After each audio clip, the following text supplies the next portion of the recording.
السلام عليكم ورحمه الله وبركاته. ازيك حبايب قلبي؟ عاملين ايه؟ يا رب دايما تكونوا كويسين وبخير. النهارده عملت فكره جميله قوي. تعالوا بصوا معايا. دي صفيحه سمنه، اللي هي اي صفيحه سمنه يعني، اللي هي الكبيره دي. بصوا عملتها كده هو زي ما انتم شايفين. انا قصيتها من هنا وعملتها نار، وعملت في الطاجن ده بقى كده راس الخروف. تعالى اوريها لكم. طبعا ما وريتكوش من الاول خالص لان ايه، كان تليفون بنتي بتلعب بيه وانا كنت بحضر الفطار، طبعا انتوا ما شفتوش. تعالوا بقى نشوف كده. بسم الله الرحمن الرحيم. بسم الله ما شاء الله. اهي راس الخروف حطيناها اهو. سبتها دلوقتي بقى بكبرها كده اهو عشان تستوي، وسبناها على النار كده هاديه. بعد ما غليت تستوي بقى براحتها، ونشوفها ان شاء الله مع بعض. بصوا بقى الشوربه بقى في البرام بقى عامله ازاي، تحفه تحفه تحفه. دي بقى الشوربه اللي بيقولوا عليها سمنه بلدي، زي ما انتوا شايفين، فيها البهاريز بقى وفيها كل حاجه. شايفين بقى؟ صدقوني احلى حاجه اللي هي الطواجن على النار. تعالوا بصوا بقى.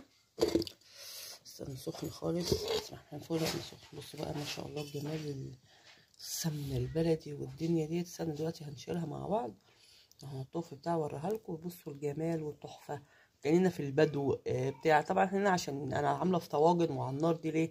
لان انا في اسوان ديت حتتين، في اسوان الكورنيش والحاجات دي، ودي اسوان جديده يعني، دي لسه بتتعمل وبتتبني بقى وبتتعمل كده يعني. فايه ان شاء الله. بصوا الجمال والتحفه. المهم يعني في بيتنا يعني في اسوان الجديده ان شاء الله يعني، لسه بنجهزه. بس ايه طبعا لسه ما جبناش فيه البدايق، فايه هوريكم. طبعا انا عملت شويه رز. طبعا ما جاش الفيديو بتاع الرز لان العيال كانوا الله يهديهم ماسكين الموبايل وبيحبوا يتفرجوا على الحاجات اللي منزلها لهم لحد ما نروح يعني. عملنا شويه رز كده تحفه تحفه. جمالهم بقى على لو تحس ان هو زي هو اصلا بقى رز مدخن، فطبعا طعمه خرافه خرافه، ومفلفل زي ما انتم شايفين اهوت، وطعمه خرافه. هنطلع بقى الراس مع بعض دلوقتي وهنشوفها اهوت. بصوا ودينا اهوت. بسم الله ما شاء الله. بينادى عليهم عشان هم اصلا العيله الله الله يهديهم. بصوا الله، وادي شويه فته اهمت. ادي بقى شويه الفته بقى على النار دي كده. هنحط بقى شويه شاي، احلى شويه شاي على الفحم مع احلى راس خروف. بصوا ده بدوب احلى من البوتاجاز والله، واحلى انا بتكلم على التسويه احلى. بصوا من البوتاجاز ومن اي حاجه تانية.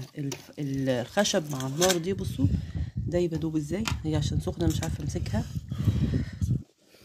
بصوا يا جماعه، بصوا تنسوا اللايك والاشتراك في القناه. نعمل بحمده لايكات كتير بيساعدني ويفرحني مع احلى شويه فته على الخشب ومع احلى اهو. بصوا بقى كده، متنسوش اللايك والاشتراك في قناه نعمة بحمده ولايكات كتير بيساعدني ويفرحني. السلام عليكم ورحمه الله وبركاته.